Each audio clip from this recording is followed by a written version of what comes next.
But the queen had long since been suffering from love's deadly wound, feeding it with her blood and being consumed by its hidden fire.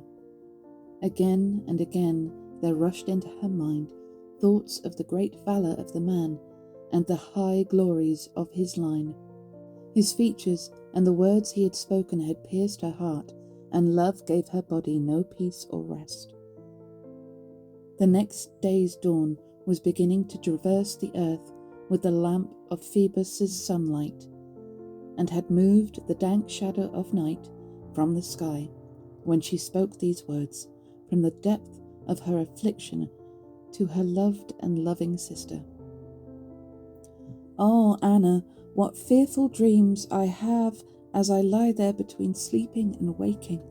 What a man is this who has just come as a stranger into our house. What a look on his face! What courage in his heart! What a warrior! I do believe, and I am sure it is true, he is descended from the gods. If there is any baseness in a man, it shows as cowardice. Oh, how cruelly he has been hounded by the fates! And did you hear him tell what a bitter cup of war he has had to drain? If my mind had not been set and immovably fixed against joining any man in the bonds of marriage ever since death cheated me of my first love, if I were not so utterly opposed to the marriage torch and bed, this is the one temptation to which I could possibly have succumbed. I will admit it, Anna, ever since the death of my poor husband Sichaeus, since my own brother spilt his blood and polluted the gods of our home, this is the only man who has stirred my feelings and moved my mind to waver. I sense the return of the old fires, but I would pray that the earth open to its depths and swallow me, or that all-powerful Father of the gods blast me with his thunderbolt and hurl me down to the pale shades of Erebus and its bottomless night before I go against my conscience and rescind its laws. The man who first joined himself to me has carried away all my love.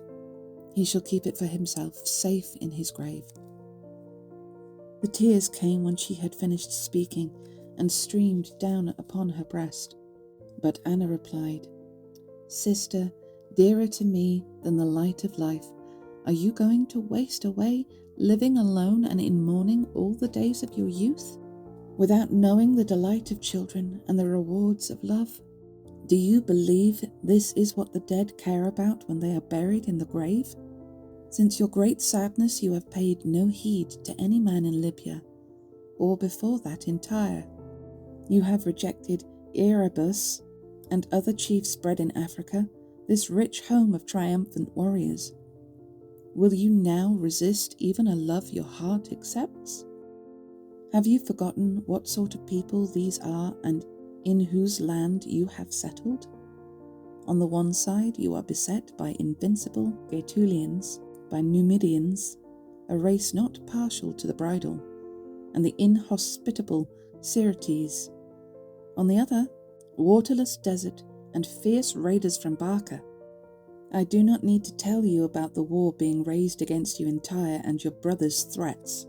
I, for my part, believe that it is with the blessing of the gods and the favour of Juno that the Trojan ships have held course here through the winds. Just think, my sister, what a city and what a kingdom you will see rising here if you are married to such a man. To what a pinnacle of glory will Carthage be raised if Trojans are marching at our side? You need only ask the blessing of the gods and prevail upon them with sacrifices. Indulge your guest. Stitch together some reasons to keep him here, while stormy seas and the downpours of Orion are exhausting their fury, while his ships are in pieces, and it is no sky to sail under." With these words, Anna lit a fire of wild love in her sister's breast. Where there had been doubt, she gave hope, and Dido's conscience was overcome. First they approached the shrines and went round the altars asking the blessings of the gods. They picked out yearling sheep, as ritual prescribed, and sacrificed them to Ceres the lawgiver, to Phoebus Apollo, to Bacchus the releaser, and above all to Juno, the guardian of the marriage bond. Dido in all her beauty would hold a sacred dish in her right hand and would pour wine from it between the horns of a white cow, or she would walk in state to richly smoking altars before the faces of the gods, renewing her offerings all day long. And when the bellies of the victims were opened, she would stare into their breathing entrails to read the signs. That's gross. But priests, as we know, are ignorant. And what use are prayers and shrines to a passionate woman? The flame was eating the soft marrow of her bones, and the wound lived quietly under her breast. Dido was on fire with love, and wandered all over the city in her misery and madness, like a wounded doe, which a shepherd hunting in the woods of Crete has caught off guard, striking her from long range with steel-tipped shaft. The arrow flies and is left in her body without his knowing it. She runs away all over the wooded slopes of Mount Dicte, and sticking in her side is the arrow that will bring her death. Sometimes she would take Aeneas through the middle of Carthage, showing him the wealth of Sidon and the city waiting for him, and she would be on the point of speaking her mind to him, but checked the words on her lips. Sometimes, as the day was ending, she would call for more feasting and ask in her infatuation to hear more about the sufferings of Troy, and once more she would hang on his lips as he told the story.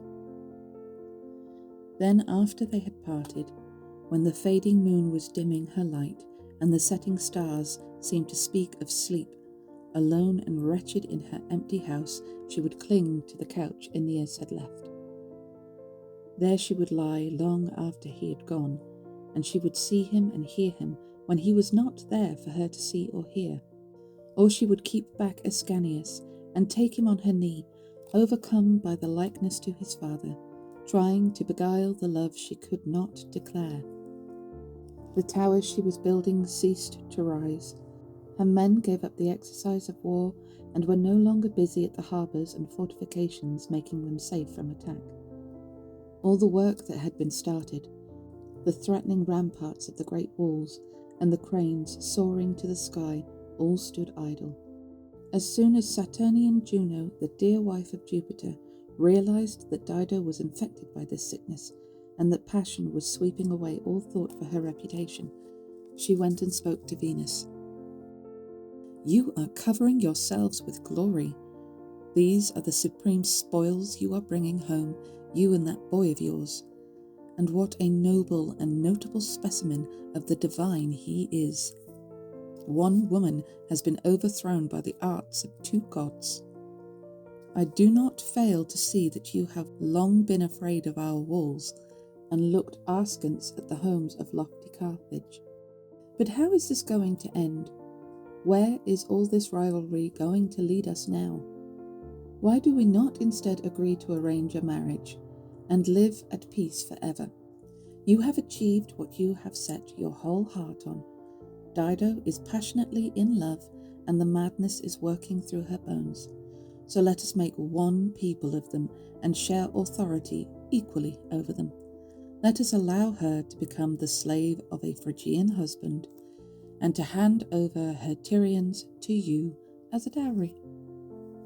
Venus realized this was all pretense in order to divert the empire of Italy to the shores of Libya, and made this response to the Queen of Heaven: "Who would be so insane as to reject such an offer and choose instead to contend with you in war? If only a happy outcome could attend the plan you describe. But I am at the mercy of the fates, and do not know whether Jupiter would wish there to be one city for the Tyrians and those who have come from Troy, or whether he would approve the merging of their peoples and making of alliances. You are his wife. It could not be wrong for you to approach him with prayers and test his purpose. You proceed, and I shall follow." "That will be my task," replied Juno. "But now listen, and I shall explain in a few words how the first part of the plan may be carried out. Aeneas and poor Dido are preparing to go hunting together in the forest as soon as tomorrow's sun first rises and the rays of the Titan unveil the world. When the beaters are scurrying about and putting nets round copses, I shall pour down a dark storm of rain and hail on them and shake the whole sky with thunder. Their companions will run away and be lost to sight in a pall of darkness. Dido and the leader of the Trojans will both take refuge in the same cave. I shall be there, and if your settled will is with me in this, I shall join them in a lasting marriage and make her his. This will be their wedding. This was what Juno asked, and Venus of Cythera did not refuse her but nodded in assent. She saw through the deception and laughed.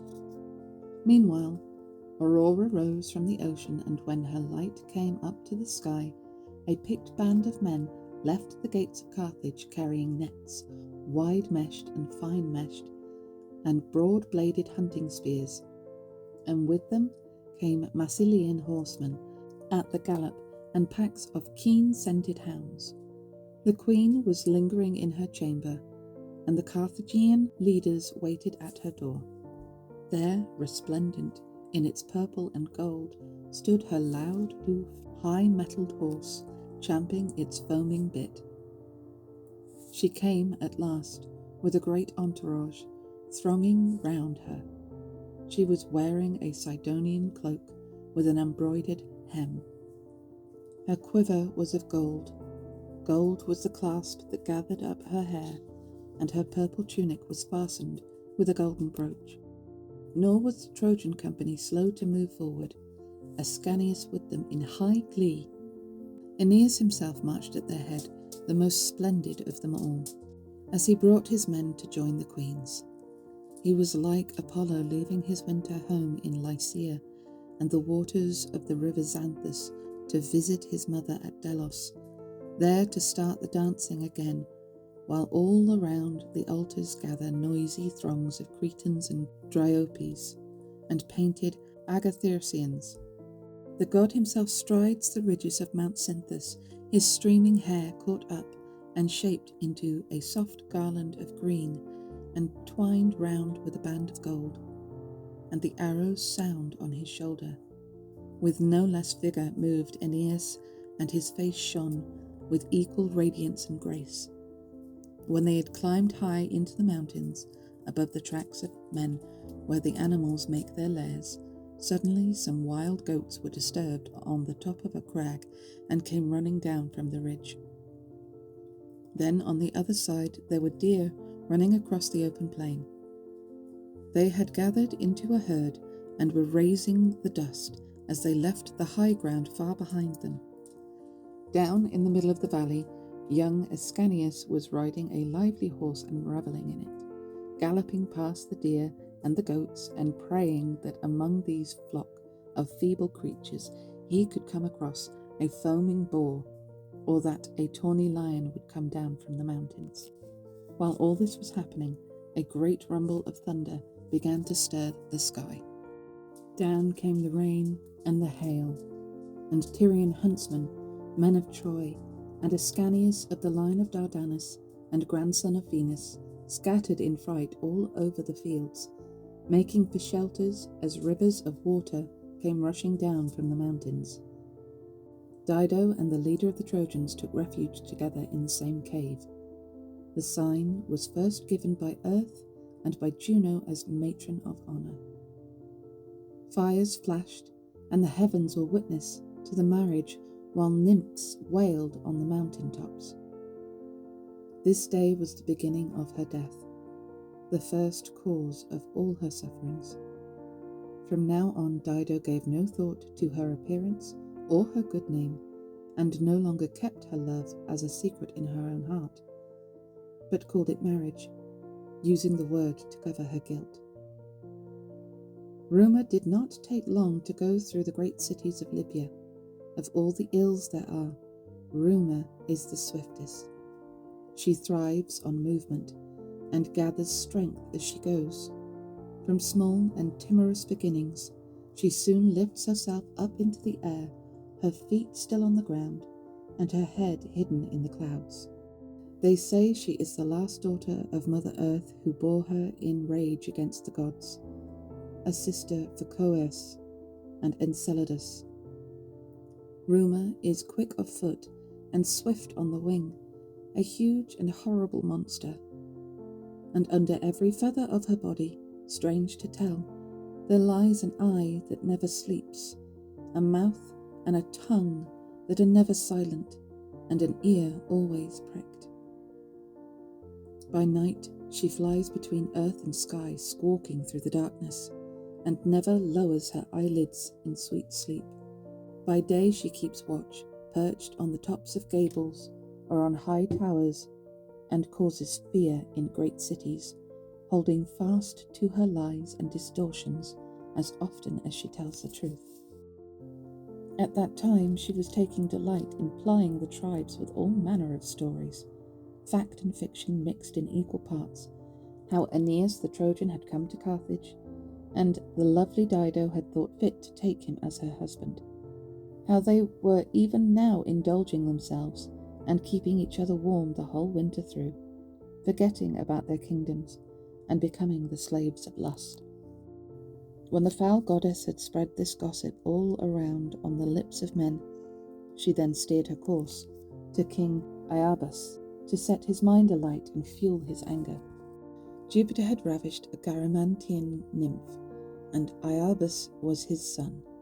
Over his broad realm he had erected 100 huge temples to the god, and set up 100 altars on which he had consecrated ever-burning fires to keep undying holy vigil, enriching the earth with the blood of slaughtered victims, and draping the doors with garlands of all kinds of flowers. Aeneas, they say, was driven out of his mind with anger when he heard this bitter news. Coming into the presence of the gods before their altars in a passion of rage, he offered up prayer upon prayer to Jupiter, raising his hands, palms upward in supplication. Jupiter, all-powerful, who now receive libations of wine from the Moorish people feasting on their embroidered couches. Do you see all this? Or are we fools to be afraid of you, Father, when you hurl your thunderbolts? Are they unaimed, these fires in the clouds that cow our spirits? Is there no meaning in the murmur of your thunder? This woman was wandering about our land, and we allowed her at a price to found her little city. We gave her a piece of shore to plough, and laid down the laws of the place for her, and she has spurned our offer of marriage and taken Aeneas into her kingdom as lord and master. And now this second Paris, with eunuchs in attendance, and does he have eunuchs? And hair dripping with perfume, a Meonian bonnet tied under his chin, is enjoying what he has stolen, while we bring gifts to temples we think are yours, and keep warm with our worship the reputation of a useless god. Ooh, that's a bit harsh. As Aeneas prayed these prayers, with his hand on the altar, the all-powerful god heard him and turned his eyes towards the royal city and the lovers who had lost all recollection of their good name. Then he spoke to Mercury and gave him these instructions. Up with you, my son, call the Zephyrs, glide down on your wings, and speak to the Trojan leader, who now lingers in Tyrian Carthage, without a thought for the cities granted him by the fates. Take these words of mine down to him through the swift winds, and tell him that this is not the man promised us by his mother, the loveliest of the goddesses. It was not for this that she twice rescued him from the swords of the Greeks. She told us he would be the man to rule an Italy pregnant with empire and clamouring for war, passing the high blood of Teucer down to his descendants and subduing the whole world under his laws. If the glory of such a destiny does not fire his heart, if he does not strive to win fame for himself, ask him if he grudges the citadel of Rome to his son Ascanius. What does he have in mind? What does he hope? to achieve, dallying among a hostile people and sparing not a thought for the Lavinian fields and his descendants yet to be born in Ausonia. He must sail. That is all there is to say. Let that be our message." Jupiter had finished speaking, and Mercury prepared to obey the command of his mighty father. First of all, he fastened on his feet the golden sandals whose wings carry him high above land and sea as swiftly as the wind. Then, taking the rod which summons pale spirits out of Orcus, or sends them down to gloomy Tartarus, which gives sleep and takes it away, and opens the eyes of men in death, he drove the winds before him, and floated through the turbulent clouds, till in his flight he saw the crest and steep flanks of Atlas, whose rocky head props up the sky. This is the Atlas whose head, covered in pine trees and beaten by wind and rain, never loses its dark cap of cloud. The snow falls upon his shoulders and lies there. Then rivers of water roll down the old man's chin, and his bristling beard is stiff with ice. This is where Mercury, the god of Mount Cyllene, first landed, fanning out his wings to check his flight. From here, he let his weight take him plummeting to the wave tops, like a bird skimming the sea as it flies along the shore, among the rocks where it finds fish. So flew the Cyllenian god between earth and sky to the sandy beaches of Libya, cleaving the winds as he swooped down from the mountain that had fathered his own mother Maia. As soon as his winged feet touched the roof of the Carthaginian hut, he caught sight of Aeneas laying the foundations of the citadel and putting up buildings. His sword was studded with the yellow stars of jasper, and glowing with the Tyrian purple, there hung from his shoulders a rich cloak given him by Dido, into which she had woven a fine cross thread of gold. Mercury wasted no time. "So now you are laying foundations for the high towers of Carthage, and building a splendid city to please your wife. Have you entirely forgotten your own kingdom and your own destiny? The ruler of the gods himself, by whose divine will the heavens and the earth revolve, sends me down from bright Olympus and bids me bring these commands to you through the swift winds. What do you have in mind? What do you hope to achieve by idling your time away in the land of Libya? If the glory of such a destiny does not fire your heart, spare a thought for Ascanius as he grows to manhood, for the hopes of this Iulus who is your heir. You owe him the land of Rome and the kingdom of Italy."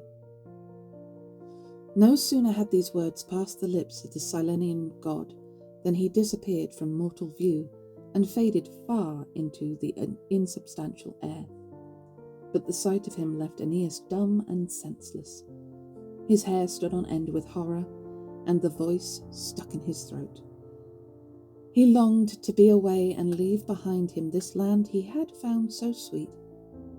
The warning, the command from the gods, had struck him like a thunderbolt. But what, oh what was he to do? What words dare he use to approach the queen in all her passion? How could he begin to speak to her? His thoughts moved swiftly, now here, now there, darting in every possible direction and turning to every possible event. And as he pondered, this seemed to him a better course of action.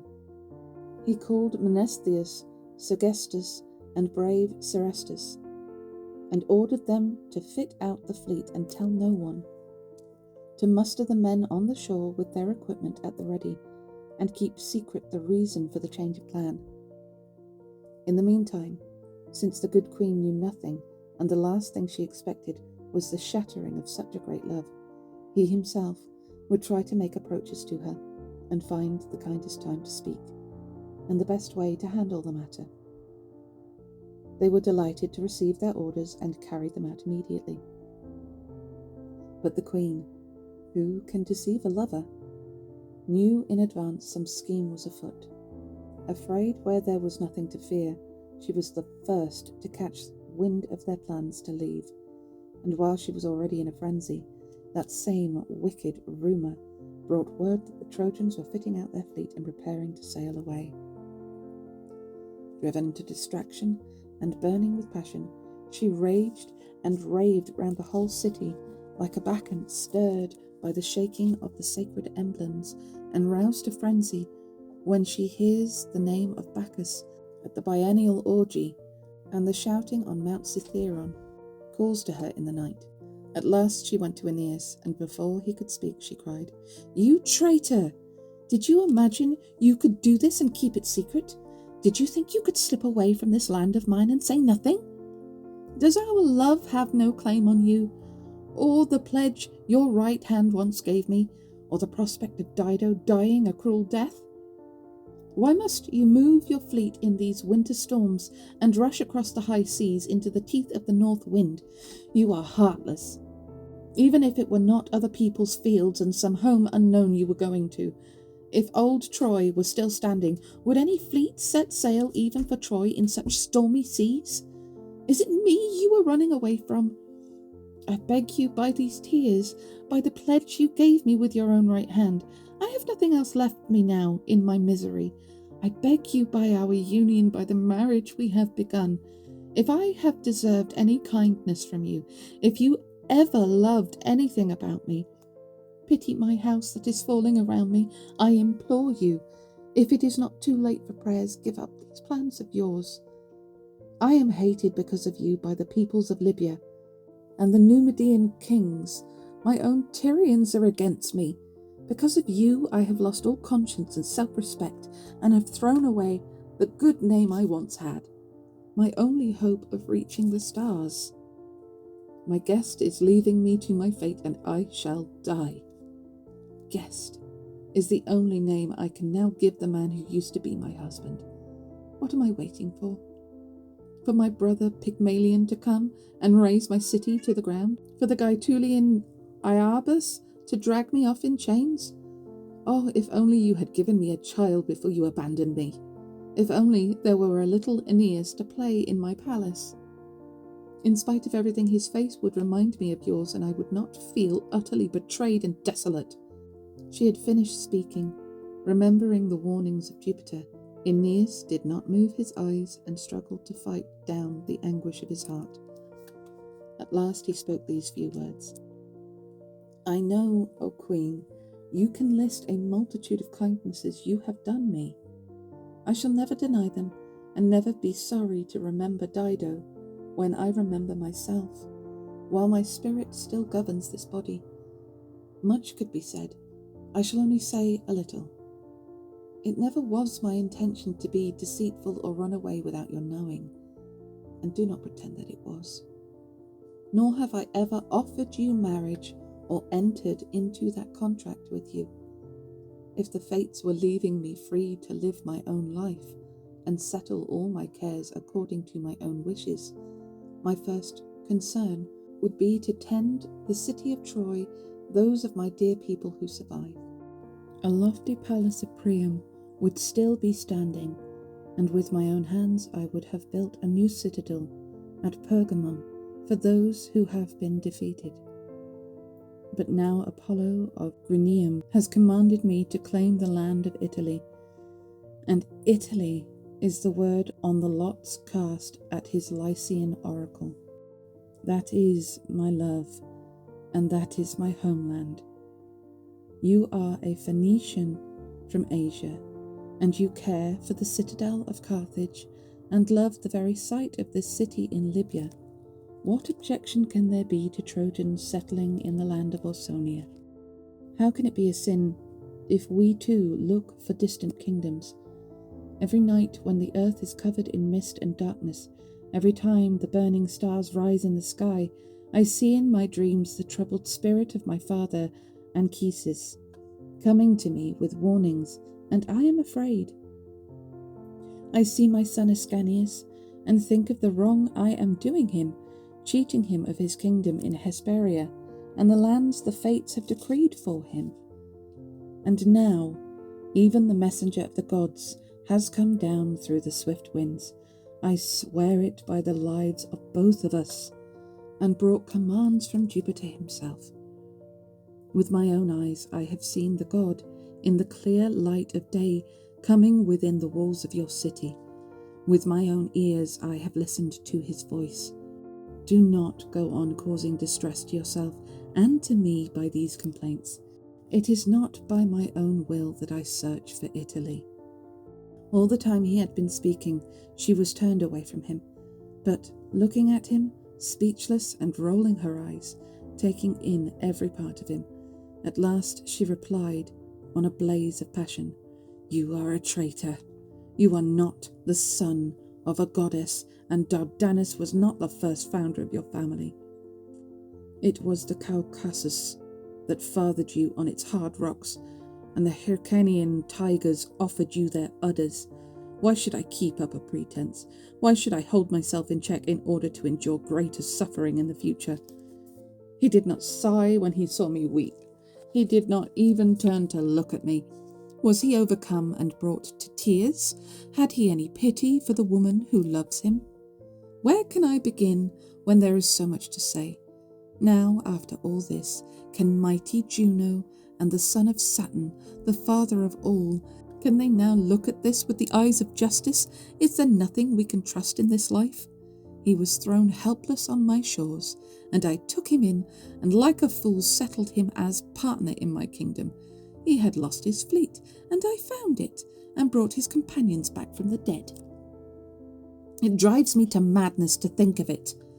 And now we hear that the augur Apollo and lots cast in Lycia, and now to crown all the messenger of the gods, is bringing terrifying commands down through the winds from Jupiter himself, as though that is work for the gods in heaven, as though that is an anxiety that disturbs their tranquillity.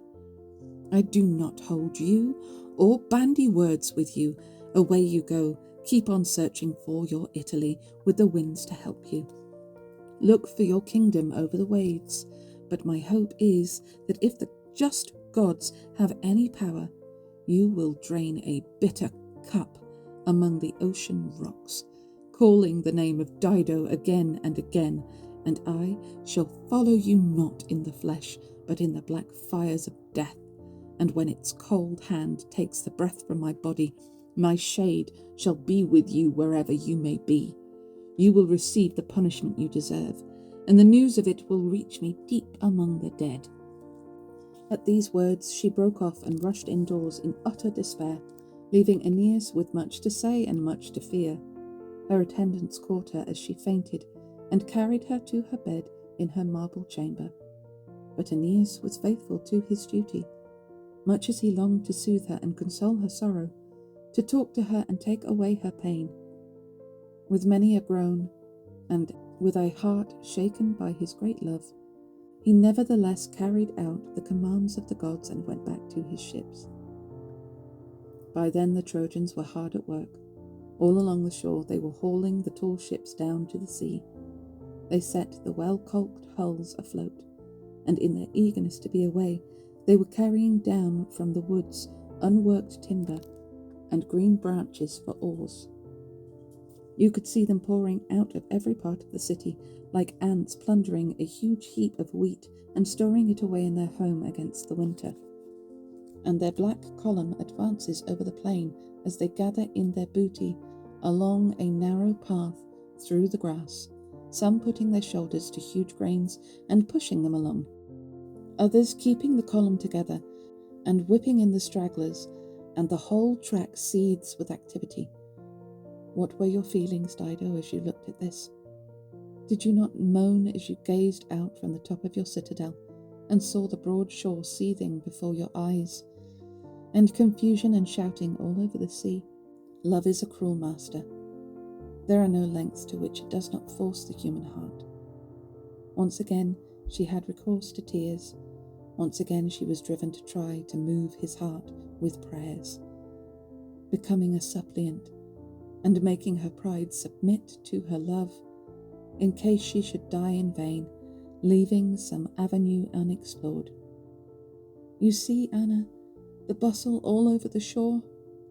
They are all gathered there, the canvas is calling for the winds. The sailors are delighted and have set up garlands on the ship's sterns.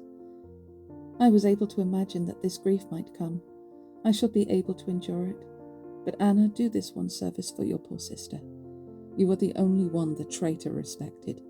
To you he entrusted his very deepest feelings. You are the only one who knew the right time to approach him and the right words to use. Go to him, sister. Kneel before our proud enemy and tell him I was not at Aulis and made no compact with the Greeks to wipe out the people of Troy. I sent no fleet to Pergamum. I did not tear up the ashes of his dead father Anchises. Why are his cruel ears closed to what I am saying? Where is he rushing away to? Ask him to do this last favour to the unhappy woman who loves him, and wait till there is a following wind, and his escape is easy.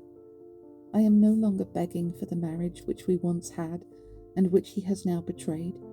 I am not pleading with him to do without his precious Latium, and abandon his kingdom. What I am asking for is some time, nothing more, an interval, a respite from my anguish, so that fortune can teach me to grieve and to endure defeat. This is the last favour I shall beg. Anna, pity your sister. I shall repay it in good measure at my death. These were Dido's pleas. These were the griefs her unhappy sister brought and brought again. But no griefs moved Aeneas. He heard but did not heed her words. The fates forbade it. God blocked his ears to all appeals, just as the north winds off the Alps vie with one another to uproot the mighty oak whose timber has hardened over long years of life, blowing upon it from this side and from that, and howling through it. The trunk feels the shock, and the foliage from its head covers the ground. But it holds on to the rocks, with roots plunged as deep into the world below as its crown soars towards the winds of heaven. Just so the hero Aeneas was buffeted by all this pleading on this side and on that, and felt the pain deep in his mighty heart, but his mind remained unmoved, and the tears rolled in vain. Then it was that unhappy Dido prayed for death. She had seen her destiny and was afraid. She could bear no longer to look up to the bowl of heaven, and her resolve to leave the light was strengthened when she was laying offerings on the incense-breathing altars, and saw to her horror the consecrated milk go black, and the wine, as she poured it, turned to filthy gore. No one else saw it, and she did not tell even her sister. There was more. She had in her palace a marble shrine dedicated to Zacchaeus, who had been her husband. This she used to honour above all things, hanging it with white fleeces and sacred branches. When the darkness of night covered the earth, she thought she heard, coming from this shrine, the voice of her husband, and the words he uttered as he called to her. And all the while the lonely owl kept up its long dirge upon the roof, drawing out its doleful song of death. And there was more. She kept remembering the predictions of ancient prophets that terrified her with their dreadful warnings, and as she slept, Aeneas himself would drive her relentlessly in her madness. And she was always alone and desolate, always going on a long road without companions, looking for her Tyrians in an empty land.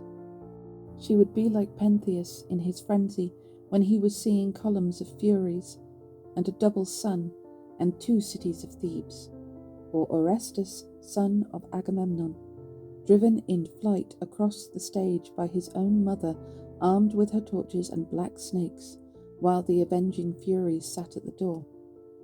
And so Dido was overwhelmed by grief and possessed by madness. She decided to die, and planned in her mind the time and the means. She went and spoke to her sorrowing sister, with her face composed to conceal her plan and her brow bright with hope. My dear Anna, rejoice with your sister. I have found a way to bring him back to me in love, or else free me from him. Near Oceanus, and the setting of the sun is the home of the Ethiopians, the most distant part of our earth, where mightiest Atlas turns on his shoulders the axis of the sky, studded with its burning stars.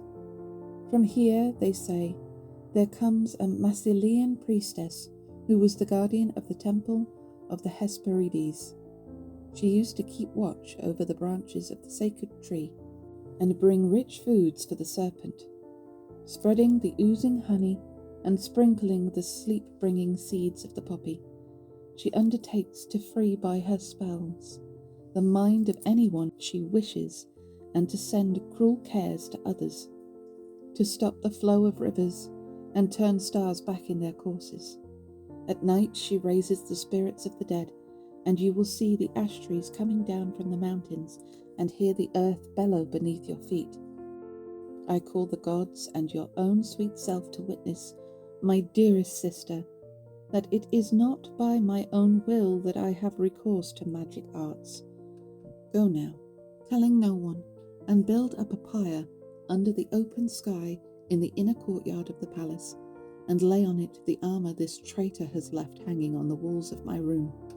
Everything there is of his remaining, and the marriage bed on which I was destroyed. I want to wipe out everything that can remind me of such a man, and that is what the priestess advises. She spoke and spoke no more. Her face grew pale, but Anna did not understand that these strange rites were a pretense, and that her sister meant to die. She had no inkling that such madness had seized Dido, no reason to fear that she would suffer more than she had at the death of Sychaeus. She did what she was asked, but the queen knew what the future held. As soon as the pine torches and the home oak were hewn, and the huge pyre raised under the open sky in the very heart of the palace, she hung the place with garlands and crowned the pyre with funeral branches. Then she laid on a bed an effigy of Aeneas, with his sword and everything of his he had left behind. There were altars all around, and the priestess with hair streaming called with a voice of thunder upon 300 gods, Erebus, Chaos, triple Hecate, and Virgin Diana of the three faces. She had also sprinkled water to represent the spring of Lake Avenus. She also sought out potent herbs with a milk of black poison in their rich stems, and harvested them by moonlight with a bronze sickle. She found, too, a love charm torn from the forehead of a newborn foal before the mare could bite it off. Dido herself took meal in her hands and worshipped, standing by the altars with one foot freed from all fastenings and her dress unbound, calling before she died to gods and stars to be witnesses to her fate, and praying to whatever just and mindful power there is that watches over lovers who have been betrayed. It was night, and weary living things were peacefully taking their rest upon the earth. The woods and wild waves of ocean had been stilled. The stars were rolling on in mid-course. Silence reigned over field and flock, and all the gaily coloured birds were laid to sleep in the quiet of night. Those that haunt broad lakes, and those that crowd the thickets dotted over the countryside. But not Dido. Her heart was broken, and she found no relief in sleep. Her eyes and mind would not accept the night. But her torment redoubled, and her raging love came again and again in great surging tides of anger. These are the thoughts she dwelt upon. This is what she kept turning over in her heart. So then, what am I to do? Shall I go back to those who once wooed me and see if they will have me? I would be a laughing-stock. Shall I beg a husband from the Numidians after I have so often scorned their offers of marriage? Shall I then go with the Trojan fleet and do whatever the Trojans ask? I suppose they would be delighted to take me after all the help I have given them. They are sure to remember what I have done and be properly grateful. No, even if I were willing to go with them, they will never allow a woman they hate to come aboard their proud ships. There is nothing left for you, Dido. Do you not know? Have you not yet noticed the treacheries of the race of Laomedon? But if they did agree to take me, what then? Shall I go alone into exile with a fleet of jubilant sailors? Or shall I go in force with all my Tyrian bands crowding at my side? It was not easy for me to uproot them from their homes in the city of Sidon. How can I make them take to the sea again, and order them to hoist the sail into the winds? No, you must die. That is what you have deserved. Let the sword be the cure for your suffering. You could not bear, Anna, to see your sister weeping. When the madness was taking me, you were the first to lay this load upon my back and put me at the mercy of my enemy. I was not allowed to live my life without marriage in innocence, like a wild creature, and be untouched by such anguish as this. I have not kept faith with the ashes of Sychaeus. While these words of grief were bursting from Dido's heart, Aeneas was now resolved to leave, and was taking his rest on the high stern of his ship, with everything ready for sailing. There, as he slept, appeared before him the shape of the god, coming to him with the same features as before, and once again giving advice, in every way like Mercury, the voice, the radiance, the golden hair, the youthful beauty of his body. Son of the goddess, how can you lie there sleeping at a time like this? Do you not see danger all around you at this moment? Have you lost your wits? Do you not hear the west wind blowing off the shore? Having decided to die, she is turning her schemes over in her mind and planning some desperate act, stirring up the storm tides of her anger. Why do you not go now with all speed while speed you may? If morning comes and finds you loitering here, you will soon see her ships churning the sea and deadly torches blazing and the shore seething with flames. Come then, no more delay. Women are unstable creatures. Fuck you, Mercury. Always changing. When he had spoken, he melted into the blackness of night, and Aeneas was immediately awake, terrified by the sudden apparition. There was no more rest for his men, as he roused them to instant action. "Wake up and sit to your benches," he shouted. "Let out the sails and quick about it. A god has been sent down again from the heights of heaven. I have just seen him, spurring us on to cut our plaited ropes and run from here. We are following you, O blessed God, whoever you are. Once again we obey your commands and rejoice. Stand beside us and graciously help us. Put favouring stars in the sky for us." As he spoke, he drew his sword from its scabbard like a flash of lightning and struck the mooring cables with the naked steel. In that instant, they were all seized by the same ardour and set to, hauling and hustling. The shore was emptied. The sea could not be seen for ships. Bending to the oars, they whipped up the foam and swept the blue surface of the sea. Aurora was soon leaving the saffron bed of Tithonus and beginning to sprinkle new light upon the earth. The queen saw from her high tower the first light whitening and the fleet moving out to sea with its sails square to the following winds. She saw the deserted shore and harbour, and not an oarsman in sight. 3 times and more she beat her lovely breasts and tore her golden hair, crying, "Jupiter, will this intruder just go and make a mockery of our kingdom? Why are they not running to arms and coming from all over the city to pursue him? And others should be rushing ships out of the dock. Move! Bring fire and quick about it. Give out the weapons. Heave on the oars. What am I saying? Where am I? What madness is this that changes my resolve?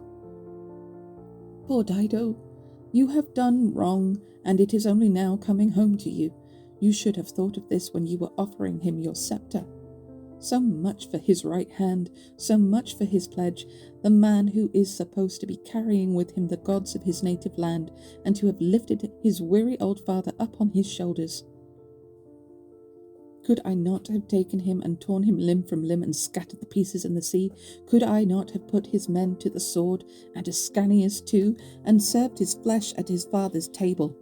I know the outcome of a battle would have been in doubt, so it would have been in doubt. Was I, who am about to die, afraid of anyone? I would have taken torches to his camp and filled the decks of his ship with fire, destroying the son and the father and the whole Trojan people before throwing myself on the flames.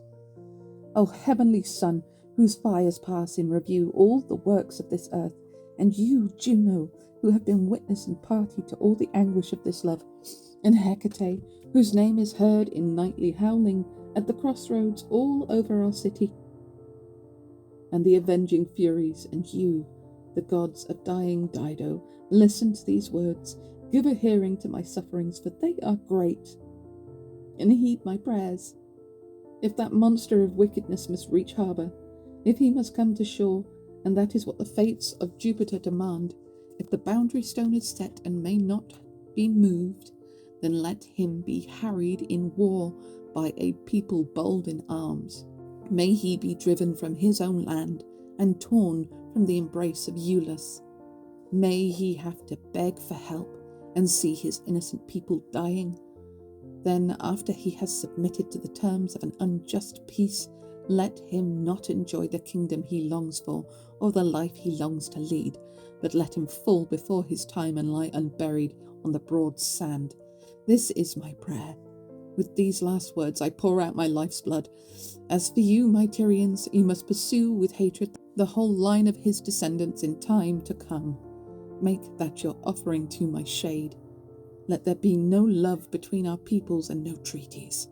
Arise from my dead bones, O my unknown avenger, and harry the race of Dardanus with fire and sword wherever they may settle, now and in the future, wherever our strength allows it. I pray that we may stand opposed, shore against shore, sea against sea, and sword against sword. Let there be war between the nations and between their sons forever. Even as she spoke, Dido was casting about in her mind how she could most quickly put an end to the life she hated. She then addressed these few words to Sychaeus' nurse, Barce, for the black ashes of her own now lay far away in her ancient homeland.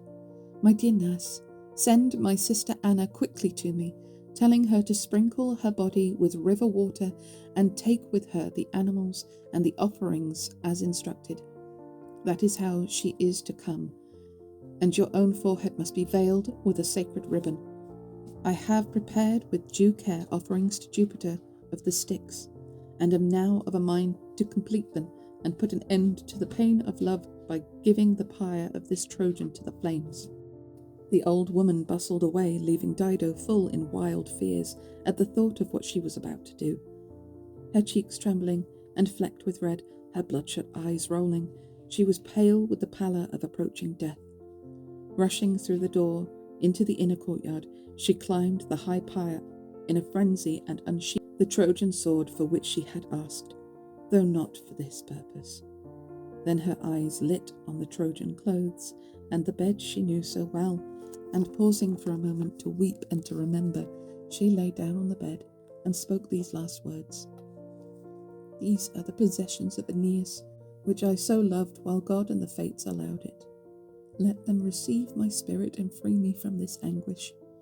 I have lived my life and completed the course that fortune has set before me, and now my great spirit will go beneath the earth. I have founded a glorious city and lived to see the building of my own walls. I have avenged my husband and punished his enemy who was my brother. I would have been happy, more than happy, if only Trojan keels had never grounded on our shores. She then buried her face for a moment in the bed and cried, We shall die unavenged, but let us die. This is how it pleases me to go down among the shades. Let the Trojan, who knows no pity, gaze his fill upon this fire from the high seas and take with him the omen of my death.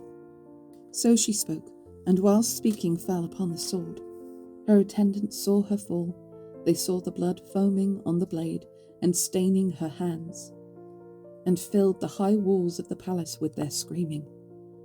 Rumour ran raving like a bacchant through the stricken city.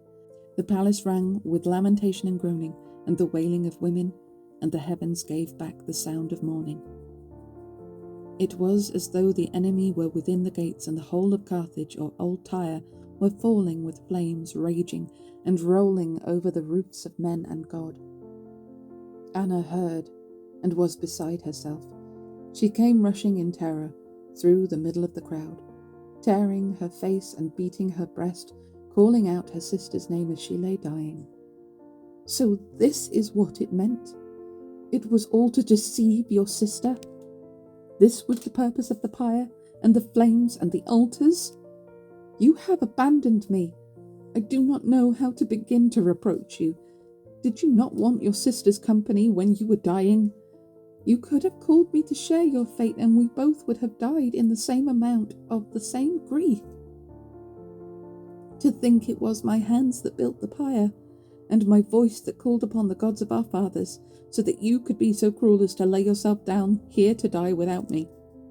It is not only yourself you have destroyed, but also your sister and your people, their leaders who came with you from Sidon, and the city you have built.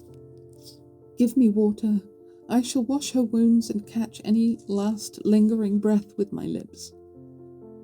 Saying these words, she had climbed to the top of the pyre, and was now holding her dying sister to her breast, and cherishing her, sobbing as she dried the dark blood with her own dress.